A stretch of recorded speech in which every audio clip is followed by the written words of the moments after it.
What's up everyone, and welcome to another Cybersecurity Weekly, where we review the security events that happened in the last week. As always, I've broken them down in the timeline so you can jump around as you see fit. If you find my work valuable, hit the like button! And if you haven't already, subscribe to my channel. Let's jump right in. Oh, drat these computers. They're so naughty and so complex. I could pinch them. We start off today with phishing. Researchers from cybersecurity firm Proofpoint uncovered a spear-phishing campaign likely conducted by a nation-state actor that compromised a Ukrainian armed service member's email account to target European government personnel involved in managing the logistics of refugees fleeing the Ukraine. That's pretty nasty. The phishing messages included a weaponized attachment designed to download a Lua-based malware dubbed Sunseed. Experts found similarities between the infection chain associated with this campaign, tracked as Asylum Ambuscade, and other attacks Proofpoint observed in July 2021, a circumstance that suggests they were conducted by the same threat actor. That campaign observed in July 2021 was linked to the Belarus-linked app group Ghostwriter, aka TA445 or UNC1151. The malicious macro attachment used the emergency meeting of the NATO Security Council held on February 23, 2022 as bait. Since Russia's invasion of the Ukraine, the Ghostwriter app group has launched multiple attacks against the private email accounts of Ukrainian military personnel. Unlike the 2021 Ghostwriters campaign, attackers leveraged the compromised sender infrastructure to send out the phishing email and used MSI package as an installer for the Lua-based malware. We now move on to patches. Cisco announced security patches for a couple of critical vulnerabilities tracked to CVE 2022-20754 and CVE 2022-20755, with CVS scores of 9.0 in its Expressway series and TelePresence video communications server unified communications products. Multiple vulnerabilities in the API and web-based management interfaces of Cisco Expressway series and Cisco TelePresence video communication server could allow an authenticated remote attacker with read-write privileges to the application to write files or execute arbitrary code on the underlying operating system of an infected device as the root user. A remote authenticated attacker with read-write privileges to the vulnerable application can exploit the vulnerabilities to write files or execute arbitrary code on the underlying operating system with root privileges, as I just said. The CVE 2022-20754 issue is an arbitrary file write vulnerability in Cisco Expressway series and Cisco TelePresence VCS. It could be exploited to conduct directory traversal attacks and overwrite files on the underlying operating system. This flaw was caused by insufficient input validation of user-supplied command arguments. A vulnerability in the cluster database API of Cisco Expressway series and Cisco TelePresence VCS could allow an authenticated remote attacker with read-write privileges to the application to conduct directory traversal attacks and overwrite files on the underlying operating system of an affected device as the root user, continues the advisory. An attacker could exploit this vulnerability by authenticating to the system as an administrative user and then submitting crafted input to the affected command. A successful exploit could allow the attacker to overwrite arbitrary files on the underlying operating system as the root user. The CVE 2022-20755 flaw is a command injection vulnerability in Cisco Expressway series and Cisco TelePresence VCS. It resides in their web-based management interface and could allow an authenticated remote attacker with read-write privileges to the application to execute arbitrary code on the underlying operating system of an affected device as the root user. This vulnerability is due to insufficient input validation of user-supplied command arguments. An attacker could exploit this vulnerability by authenticating to the system as an administrative user and then submitting crafted input to the affected command, continues the advisory. A successful exploit could allow the attacker to execute arbitrary code on the underlying operating system as the root user. We now move on to attacks, vulnerabilities, and updates. Recently, a Ukrainian researcher leaked 60,694 messages of the internal chat messages belonging to the Conti Ransomware operation after the announcement of the group of its support to Russia. He was able to access the database XMPP chat server of the Conti group. Clearly, the attack against the Conti ransomware and the data leak is retaliation for its support for the Russian invasion of Ukraine. The attack will have a significant impact on the operation of the gang, considering also that many Conti's affiliates are Ukrainian groups. The researchers who leaked the data belonging to Conti's communications announced more dumps are coming, and now He is leaking the source for the ransomware, including the administrative console. According to Bleeping Computer, the researcher leaked additional 148 JSON files containing 107,000 internal messages since June 2020, a time-lapse that covers the entire life of the group since its launch. The leaked data in this second round include the source code for the Conti Ransomware encryptor, decryptor, and builder, along with the administrative panel and the bizarre backdoor API. The source code for the ransomware is contained in what was originally a password-protected archive, and then he submitted one that's not password protected.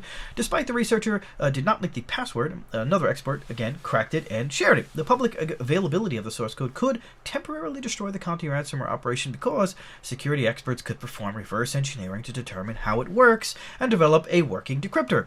On the other side, other threat actors could perform reverse engineering to develop their own version of the threat, a circumstance that opens to worrisome scenarios.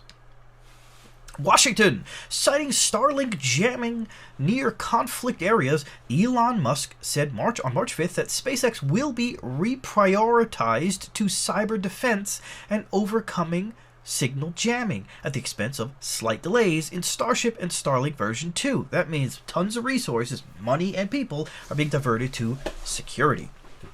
In a series of overnight tweets, Musk, founder and chief executive officer of SpaceX, said the company was shifting its resources in response to jamming of terminals, presumably in the Ukraine.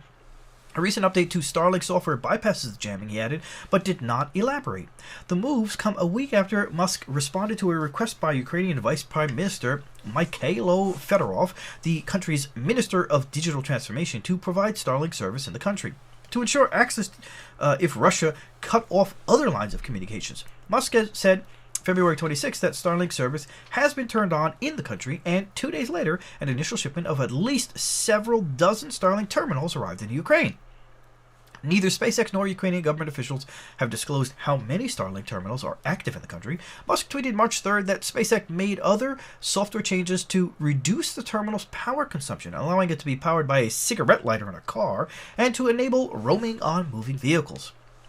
Musk also claimed that Starlink is the only non-Russian communication system still working in some parts of the Ukraine, so probability of being targeted is high. Please use this caution. While some experts have warned that Starlink terminals could be targeted by Russian forces, it's unclear if they have. Moreover, in much of the Ukraine, terrestrial mobile connectivity remains working, as have satellite services such as Inmarsat and Iridium. However, Viasat's KASAT broadband geostationary satellite, which provides service to the Ukraine and other parts of Europe, has suffered service disruptions since the invasion started on February 24th, which the company has blamed on a cyber event. The focus on cybersecurity and anti-jamming upgrades comes at the expense of other company initiatives. SpaceX reprioritized to cyber defense and overcoming signal jamming will cause slight delays in Starship and Starlink version 2, Musk wrote. He did not elaborate on the nature of the delays. Starlink version 2 is the second generation of the Starlink service, with its satellites designed to be launched on Starship vehicles. SpaceX has released few details about the capabilities of those satellites. SpaceX has been developing Starship vehicles at its Boca Chica, Texas test site called Starbase, but cannot attempt on an orbital launch of the vehicle until it received a license from the Federal Aviation Administration. That license, in turn, depends on the completion of an environmental assessment, the FAA says, will be done on March 28th, a date that has already slipped twice. That shift in resources, though, does not appear to affect other SpaceX initiatives, including launching additional current-generation Starlink satellites. SpaceX launched a set of 47 Starlink satellites March 3rd from the Kennedy Space Center, the third such launch in the last 2 weeks. Another Falcon 9 launch of Starlink satellites is scheduled for no earlier than March 8th, from Cape Canaveral Space Force Station. Musk also said that Starlink would not block Russian news sources from its network unless at gunpoint. The European Union has sought to block Russian state-controlled broadcasters, such as Russia Today and Sputnik, from operating in its countries. That ban extends to internet service providers as well as cable and satellite television companies. The Microsoft Threat Intelligence Center continues to investigate the attacks that are targeting Ukrainian networks and discovered that entities in the Ukraine were targeted with a previously undetected malware dubbed FoxBlade several hours before Russia's invasion. This Trojan can use your PC for distributed denial-of-service attacks without your knowledge, reads the advisory published by Microsoft. The IT giant immediately advised the Ukrainian government about the ongoing attacks and provided it with technical advice on how to detect and neutralize the malicious code. Microsoft pointed out that its experts have written signatures to detect the malware within 3 hours of its discovery. Several hours before the launch of missiles or movement of tanks on February 24th, Microsoft's Threat Intelligence Center detected a new round of offensive and destructive cyber attacks directed against Ukraine's digital infrastructure, said Microsoft President and Vice Chair Brad Smith. These recent and ongoing cyber attacks have been precisely targeted, and we have not seen the use of the indiscriminate malware technology that spread across Ukraine's economy and beyond its borders in the 2017 NotPetya attack. FoxBlade is the third malware that was discovered at this time which was involved in attacks against Ukrainian entities. Two other destructive malware tracked as Whispergate and HermeticRansom were used in data wiping attacks against organizations in the Ukraine. Charities and non-governmental organizations, or NGOs, that in these weeks are providing support in Ukraine are targeted by malware attacks aiming to disrupt their operations. The news was reported by Amazon that associates the attacks with state-sponsored hackers and confirm that it is helping customers impacted by the attacks to adopt security best practices.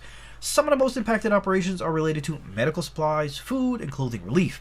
Amazon did not name the impacted organizations.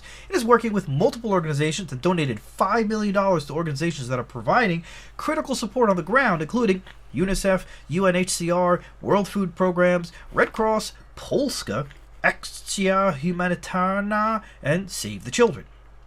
A few days ago, researchers from cybersecurity firm Proofpoint uncovered a spear-phishing campaign, which we talked about 10 minutes ago, likely conducted by this nation-state actor that compromised a Ukrainian armed service member's email account to target European government personnel involved in managing the logistics of refugees fleeing Ukraine. The Lapsus ransomware gang claims to have stolen a huge trove of sensitive data from the Samsung Electronics company and leaked 190 gigabytes of alleged Samsung data as proof of the hack. The gang announced the availability of the sample data on its Telegram channel and shared a torrent file to download it. They also shared an image of the source code included in the stolen data. Stolen data contains confidential Samsung source code, including devices and hardware. Source code for every trusted applet installed on all Samsung devices, Trust Zone, with specific code for every type of TEOS. This includes DRM modules and Keymaster Gatekeeper. It also included algorithms for all biometric unlock operations, including source code that communicates directly with sensors down to the lowest level. We're talking individual RxTX bit streams here. It also included bootloader source code for all recent Samsung devices, including Knox data and code for authentication, as well as various other data, confidential source code from Qualcomm. If the data leak is authentic, this security breach could have a severe impact on the company. Last week, the Lapsus ransomware gang claimed responsibility for the cyber attack against the chipmaker giant NVIDIA. The group announced to have stolen 1 terabyte of data from the company's network. The ransomware gang leaked online around 20 gigabytes of data, including credentials for all NVIDIA employees. Anonymous announced to have hacked more than 2,500 websites linked to the Russian and Belarusian governments, state-owned media outlets spreading disinformation, Russian private organizations, banks, hospitals, and airports. The attacks were conducted as part of the hashtag OpRussia, launched by the collective after the violent and illegitimate invasion of the Ukraine.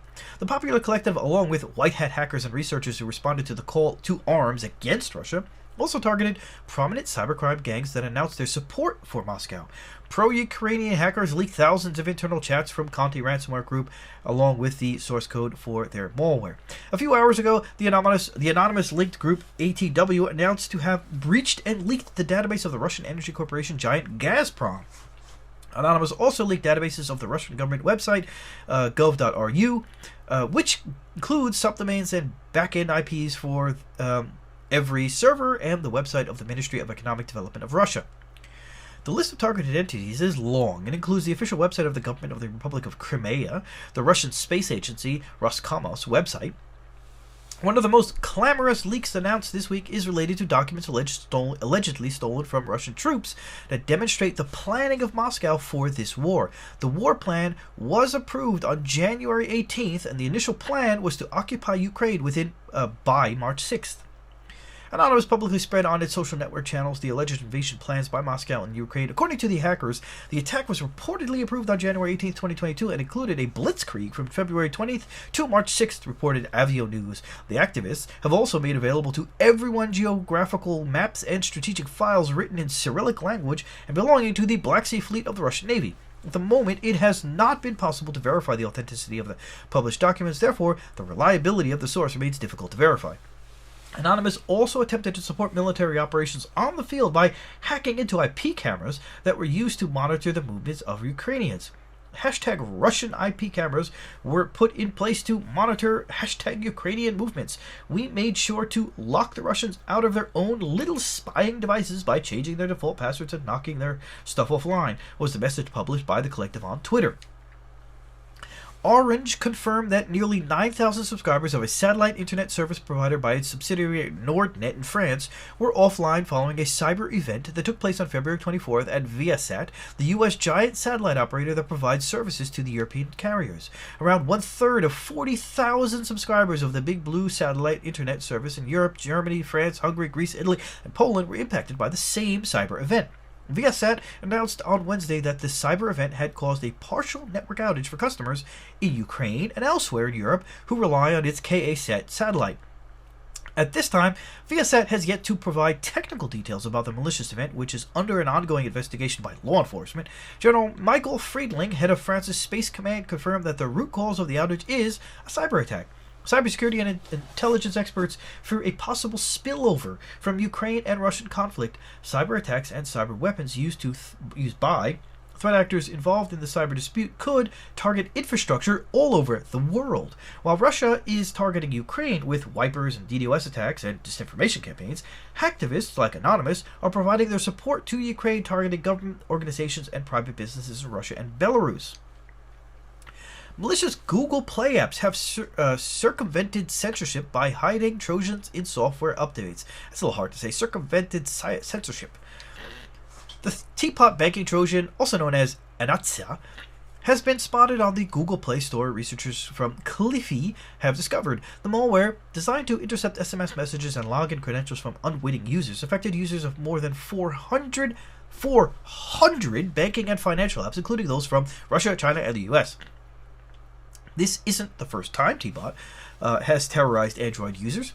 TeaBot was first discovered last year, 2021. It's a relatively straightforward malware designed to siphon banking contacts, SMS, and other types of private data from infected devices.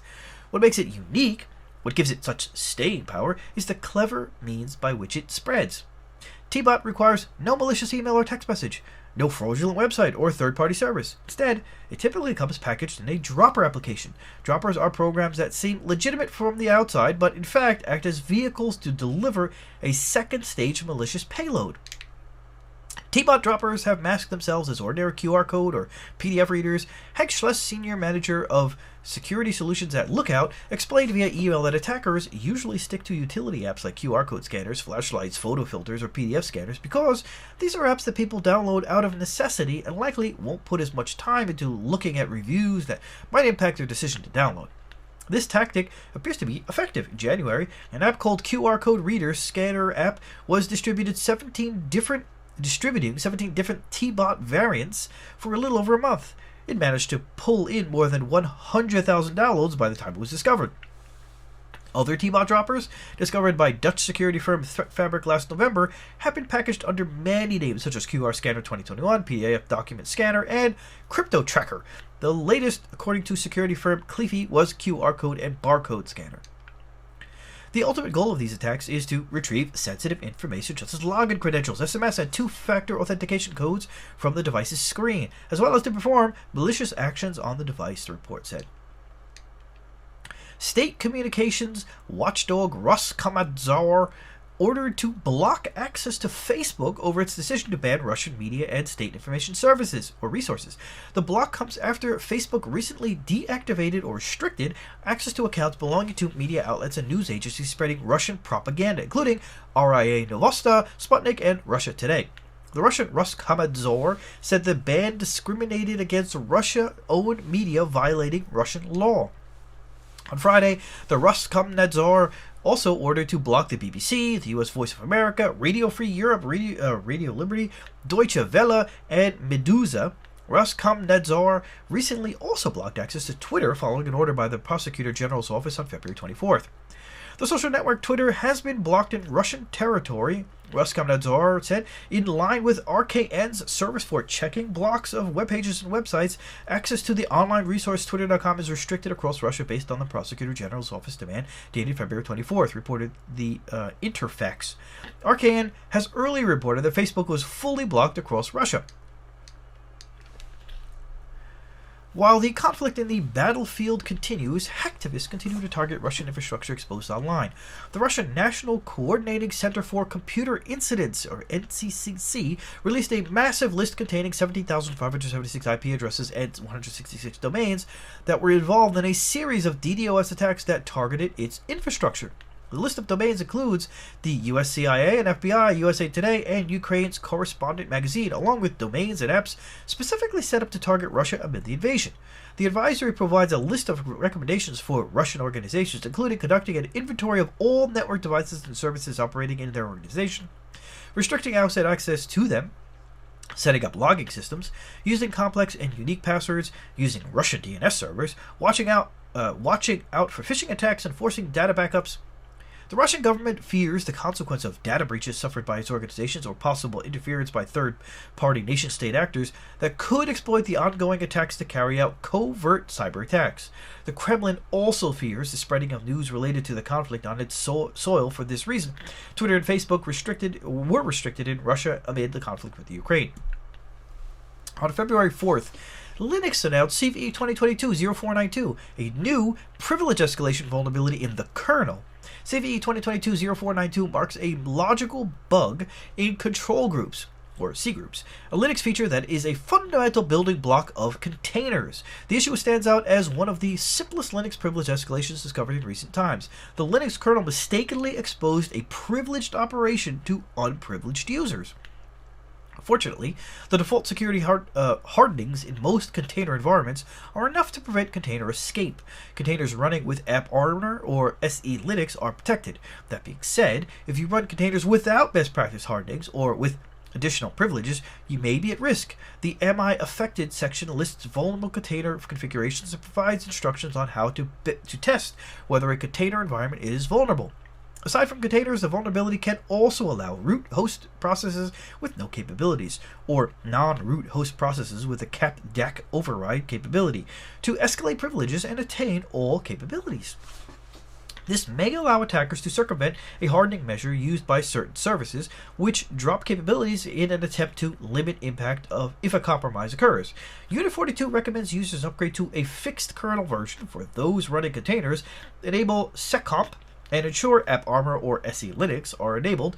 Prisma Cloud users can refer to the Prisma Cloud Protections section for the mitigation provided by Prisma Cloud. CVE 2022-0492 is now the third kernel vulnerability in recent months that allows malicious containers to escape. In all three vulnerabilities, securing containers with seccomp and either AppArmor or SE Linux was enough to prevent container escape.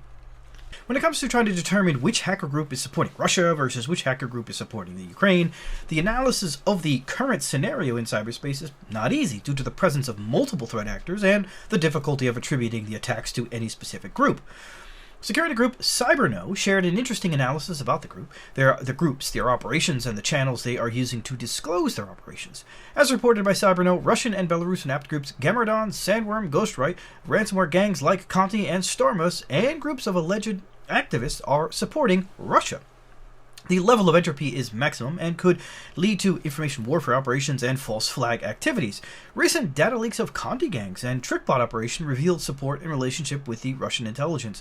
This is a scary scenario because they could rapidly extend the battlefield to international organizations operating on a global scale. The activity of Anonymous and its affiliates could be exploited by nation-state actors to carry out parallel, independent, and stealth operations that are advantaged by the pressure of the popular activists on Russian targets. Avast has released a free decryptor for the HermeticRansom ransomware. employed in targeted attacks against Ukrainian systems since February 23rd. The security firms aim at helping Ukrainian victims in recovering their files for free. The Hermetic ransomware was one of the 3 components involved in disruptive attacks detailed by ESET researchers. There's Hermetic Wiper, which makes a system inoperable by corrupting its data. There's Hermetic Wizard, which spreads Hermetic Wiper across a local network via WMI and SMB. And there's Hermetic Ransom, which is a ransomware written in Go. Researchers from CrowdStrike discovered a logic flaw in the encryption process that can allow researchers to break the encryption. The experts speculate the developers invested limited efforts in testing the ransomware, likely because the encryption was not the end goal of the threat. CrowdStrike also revealed a script to recover encrypted files that was used by Avast as part of their friendly tool with an easy-to-use GUI.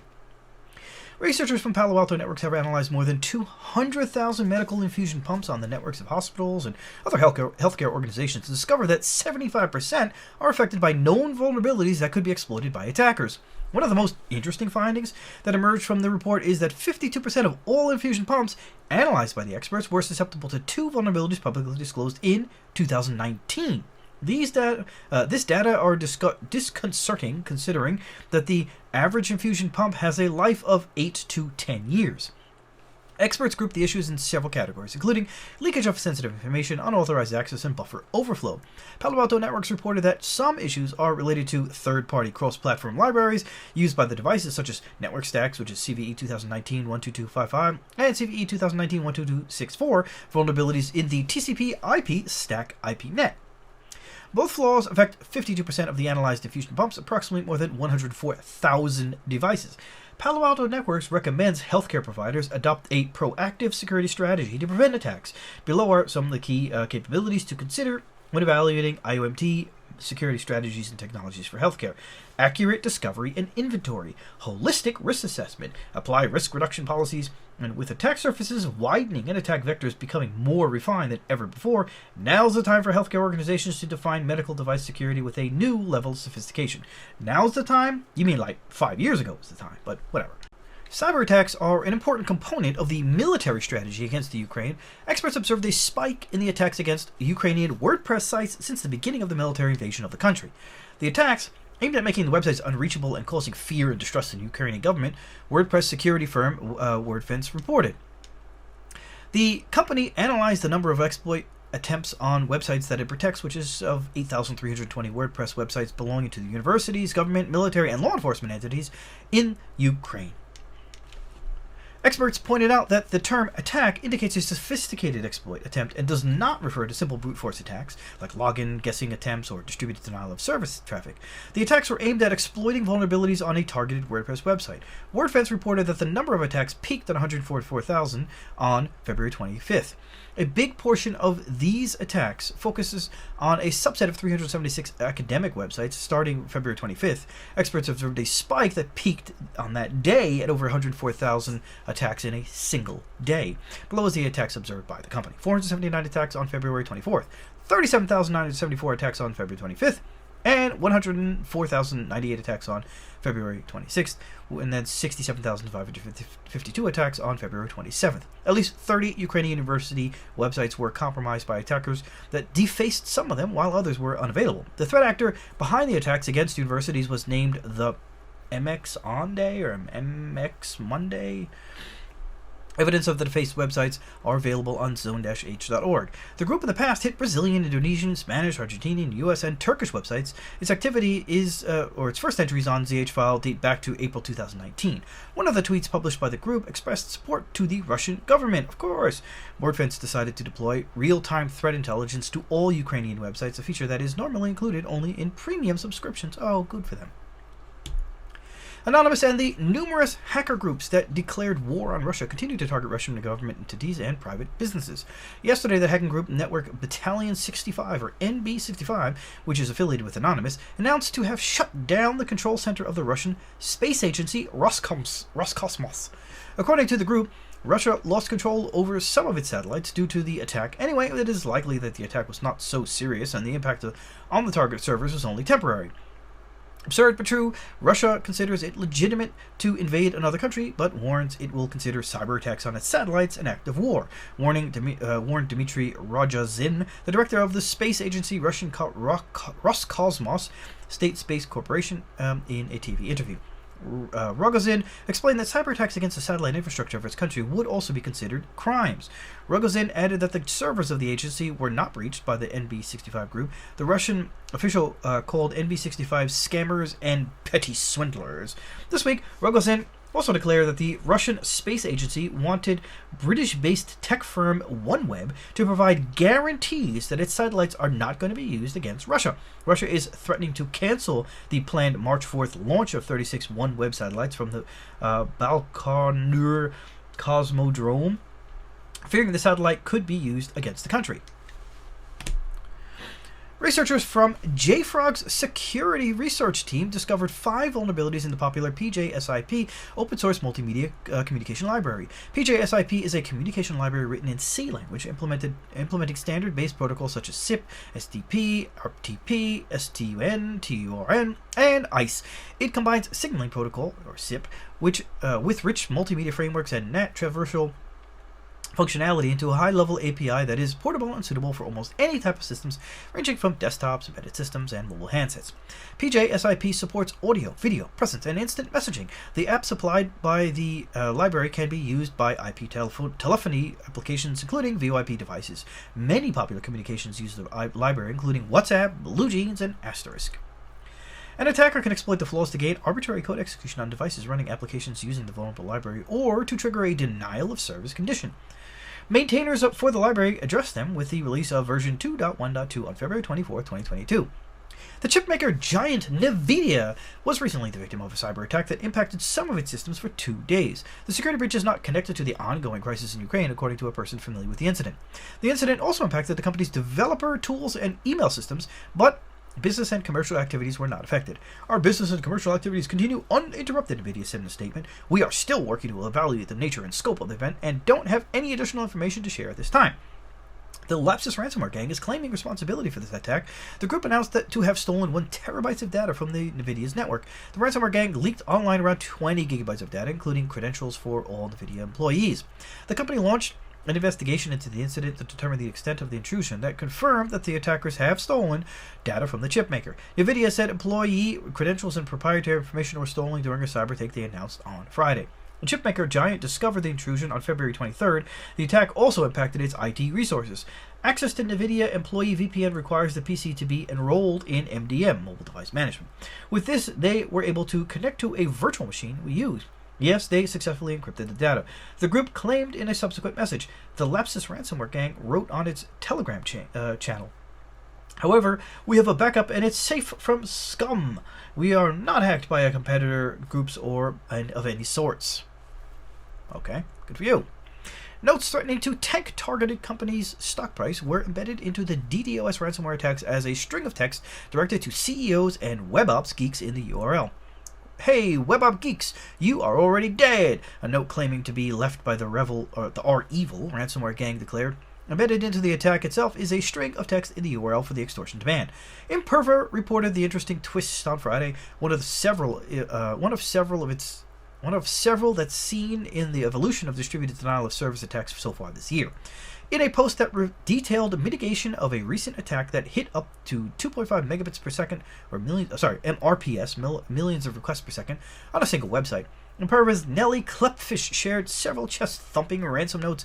A screen capture of one of it is included below, or was included in the article, that its targeted customer received before the attack started. We are observing more cases like this where the ransom note has been included as part of the attack itself, perhaps as a reminder to the target to send their Bitcoin payment. Klepfish wrote, of course, once the target receives this note, the attack is already underway, adding a sense of urgency to the threat. This was only one of several threatening ransom notes to the target received before the 2.5 MRPS DDoS attack began. And the specific message shown above was one of more than 12 million embedded requests that targeted random pages on the same site. The 2.5 MRPS attack was the highest pitter-patter Imperva's ever wrangled, but it's nowhere near the highest ever. That desirable trophy likely goes to the 2.5 terabits per second DDoS that hit Google in September 2017, sending 176 megabits per second to 180,000 exposed CLDAP, DNS, and SNMP servers that turned around and sent back big choke you packets. While ransom DDoS attacks are not new, they appear to be evolving and becoming more interesting with time and with each new phase. Another threatening message shown told WebOps geeks to inform their bosses that they need to start coughing up one Bitcoin a day, worth a tidy sum of about $40,000 as of last Friday, if they wanted to stay online. It and other embedded messages were signed, "Our evil, this is our dominion." Whether or not the attacks have anything to do with the Our Evil ransomware as a service gang or are just coming from an imposter is anybody's guess.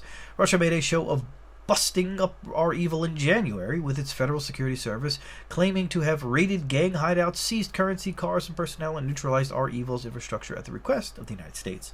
But as these things go, cybercrime gangs are like blobs of jelly. You squeeze one end, and then the action pops up somewhere else as members join other cybercriminal gangs. Our Evil does have a history of DDoS ransomware, though in October 2021, a British voice-over IP firm, Voice Unlimited, was still recuperating a month after a series of apparent sustained DDoS attacks that were attributed to Our Evil. The next day, the attacker sent over 15 million requests to the same site, this time with a new message that warned the CEO that the attackers would eviscerate the company's stock price by hundreds of millions in market cap. The attacks kept coming for several days, lasting up to several hours, and in 20% of the cases, hitting between 90 and 750,000 requests per second. We move on to other security news. The U.S. Cybersecurity Infrastructure Security Agency has added 95 vulnerabilities to its Known Exploited Vulnerabilities Catalog, according to Binding Operation Directive BOID 22-01, reducing the significant risk of known exploited vulnerabilities. FCEB agencies have to address the identified vulnerabilities by the due date to protect their networks against attacks exploiting the flaws in the catalog. Experts recommend also private organizations review the Known Exploit Vulnerabilities Catalog and address the vulnerabilities in their infrastructure. 95 is the largest number of flaws added to the catalog since issuing the Binding Operation Directive in 2021. The flaws added to the catalog impact several products including Windows, Office, Cisco, Oracle, Adobe, Mozilla, Siemens, Apache, XM, Linux, and Trek TCP/IP stack. The following two issues added by the CISA to the catalog are very old. They are dated back 2002 and 2004 respectively. CVE 2002-0367, Microsoft Windows Privilege Escalation Vulnerability SMSS.exe debugging system subsystem in Microsoft Windows does not properly authenticate programs that connect to other programs, which allows local users to gain administrative or system privileges. Then there's CVE 2004-0210, Microsoft Windows Privilege Escalation Vulnerability. A privilege elevation vulnerability exists in the POSIX subsystem. This vulnerability could allow a logged-on user to take complete control of the system.